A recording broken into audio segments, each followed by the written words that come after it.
Hello everybody and welcome back to my home here in East Tennessee. We're going to do another repotting today. I grappled with the Tolumnias yesterday and I thought, while I'm in the repotting mood, let's just go ahead and do it. Okay, I checked with Michael. This is one that he sent me last week and he said this could stay in the same pot for about another year, but he said next year you would have to put it in a very large pot. And I got to thinking, okay, the temperatures here are going to be very cool for the rest of this week, like unseasonably cool.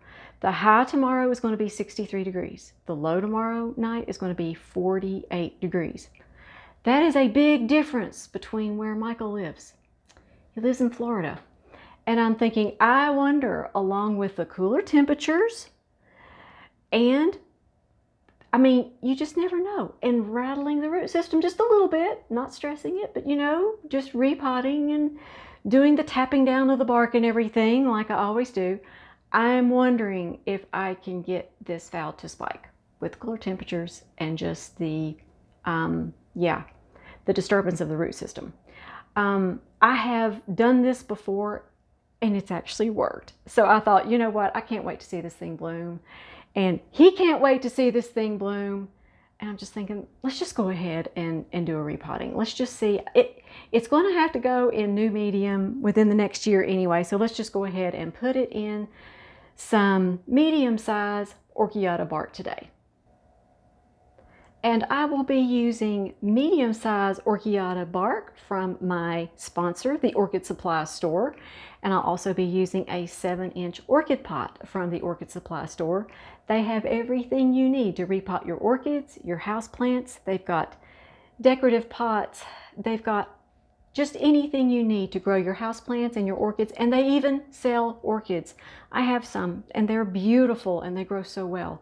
So when you place your order from the Orchid Supply Store, make sure that you use my coupon code Amy for a 12% viewers discount. And also inside the United States, you get free shipping.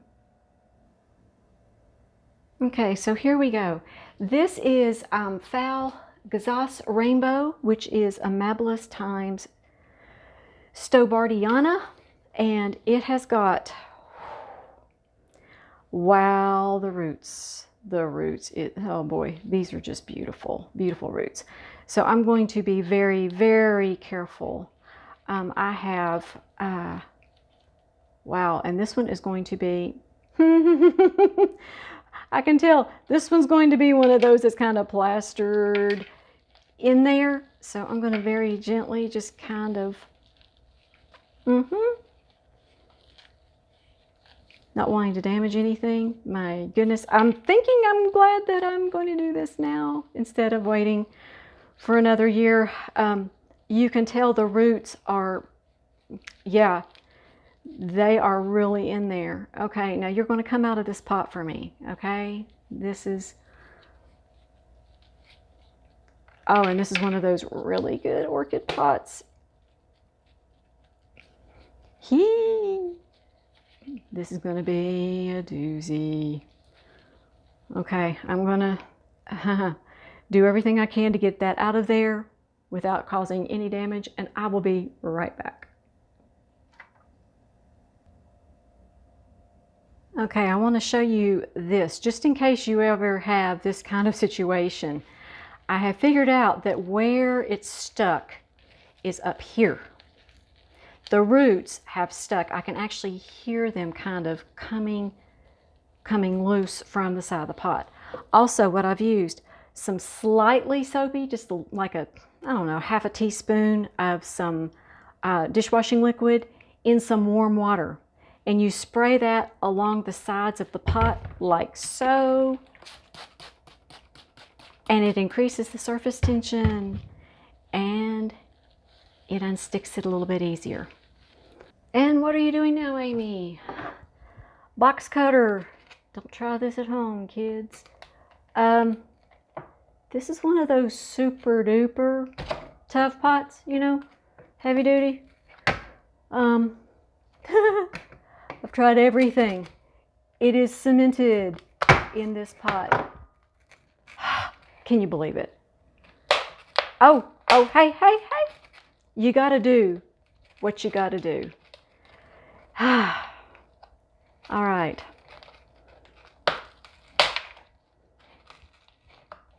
And yes, I've had to cut them out of pots before. Yep, I have. No fun, but sometimes you got to do. I don't like to sacrifice the pot, but when you have to, you have to. Okay, I'm going to continue to wrangle. I thought you all would think that that was funny. Okay, and that might help somebody. Just make sure, you know, like with box cutters. I sound like a mother, don't I? Because I am. Yes, okay, I'll be right back. And it's round 2 of Gigantic Orchid versus the Orchid Whisperer. The Orchid Whisperer is going to win, though. Okay, I put the box cutters up because I thought, you know, I opened up the pot with it, but, you know, that's all I need to do with the box cutters. I really don't like using box cutters, but you got to do what you got to do. And I'm serious. I keep trying to coax this thing out, and it won't give. All right. It will not defeat me. It will not. Are y'all's repots this, I don't know, entertaining? You know, I see people repotting their orchids, and it's just like no big deal. And there's me. Oh my. Let me put it to you this way. I just have a sense of humor about it because what else can you do? Okay, I'm going to continue. I'll be back. Are y'all still out there? I think it's round 3 so far, but I think I'm winning. Okay, I know one thing. These roots, once they're stuck to bark, they don't ever let go of the bark. Okay, this stuff is like it's one of those root systems that has very sticky roots. If you've ever dealt with one of those, then you know what I mean. But this is still, it's still stuck in this pot. I can't believe it. Okay, let's get the, thank goodness I have penny cutters. This has been my best friend so far. But I have never seen, the roots were stuck to the side of the pot too. I don't know why. Some phals, they have really sticky roots. Okay, that's round 3. I'll be back. Is this providing some humor for you all for your day? Because I've just kind of got to laugh, to be honest with you. Okay, be back. Okay, it's finally giving up. It's a miracle. Woo, but I won. And I didn't lose any roots. Well, okay, let's, there's still a few down in there, so let's not. Okay. And y'all know the little soapy brown water trick. It does help you to get the roots unstuck from a plastic pot. Yeah, it really does. See? There's your trick for the day. I can't believe I don't see a single dead root on this thing. Michael, well grown. Well grown. I think I'm going to go up to an 8-inch pot just because I know what's going to happen in the spring. This thing is going to start producing roots. And yeah, and then I'm going to be doing this again next year. And I really don't want to do that. I'll probably be repotting it in no time. I am going to put this in an 8-inch pot. Now I know why Michael said that when this needed to be repotted, it would need to be in a big pot. Yeah. Now I see. So if you ever decide to get one of these, this is what the root system looks like. And look at the, okay, look at the size of the plant. It's small. It's small. And look at all the roots. It's just cracking me up. Okay, so this has been in Orchiata bark and perlite. So that's what I want to keep her in. Don't want to do anything different because, you know, that's been her home. I can't extract. I have rinsed the roots. I've done everything to the roots I know to do. Cannot get anything else off from here. That's the good thing about using Orchiata bark, by the way, is that it is a hardwood bark. So when you get a plant like this that attaches itself to the roots, so, I mean, it's almost like a super glue. It's no big deal because it's Orchiata bark and it's hardwood bark, which means it's going to last a very, very, very long time. So that's good. So I am just going to put it up in the super coarse perlite that I got from the Orchid Supply Store and medium Orchiata bark, and she should be happy for what do you think, 2 years? I'm hoping so. I'm hoping so. We'll see. Okay, so here we go. Okay.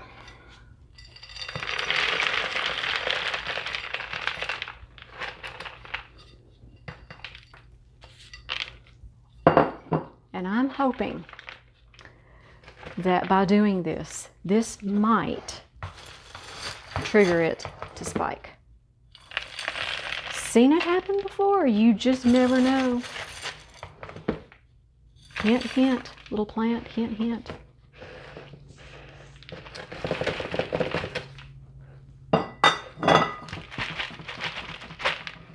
Get it into all those little cracks and crevices. That's a lot of bark, y'all.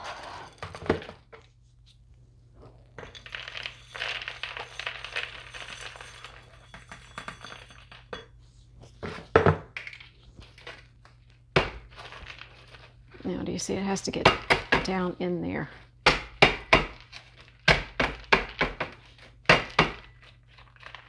This is starting to fill in the gaps.